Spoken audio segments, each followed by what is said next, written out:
I've never been a believer in just like all your chips on the table and just drop out and go. That works for some people. It works for Zuckerberg. It doesn't work for everybody.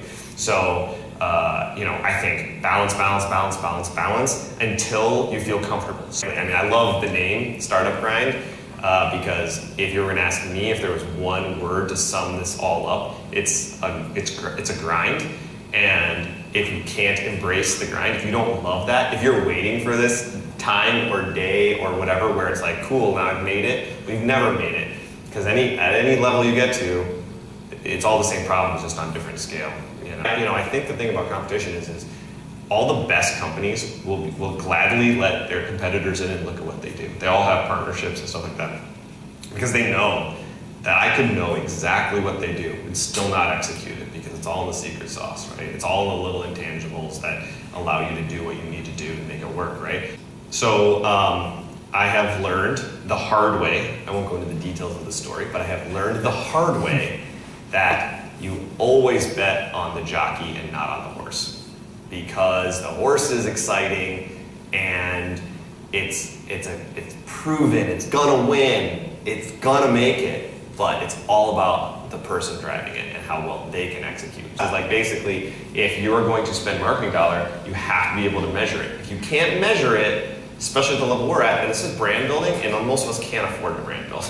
Like, we need to be able to measure it, so don't get stuck in buses and billboards. And when you take when you take my money or you take a VC money, like, that's it. Like, they're gonna push you. You have onus to them, right? Hedging your bets, having a second job, side hustle. Those things won't fly with most of them, right? And rightfully so. Like, they've given you money. Someone else, but like, representation matters. When you see people that look like you doing things, it opens up doors and ideas for you, right?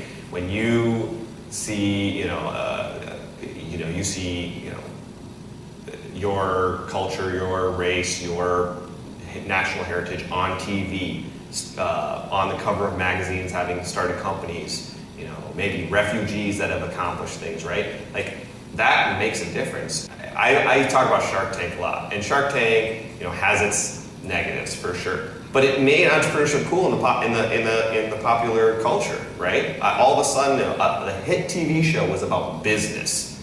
That's ridiculous, right? Telling a great story is not necessarily being a great entrepreneur. They can go hand in hand for sure, but there are those that gladly push that up to somebody else. There's been a lot written about like what's the VC model, like how does a venture capital firm succeed? It's not from 10 investments having nice, modest returns. That's not success for them. Success for them is all of them failing except for one blowing up. Okay, so what is their incentive? Is to find the one that's going to blow up and throw fuel on the fire, right? Well, all the other ones get blown up because of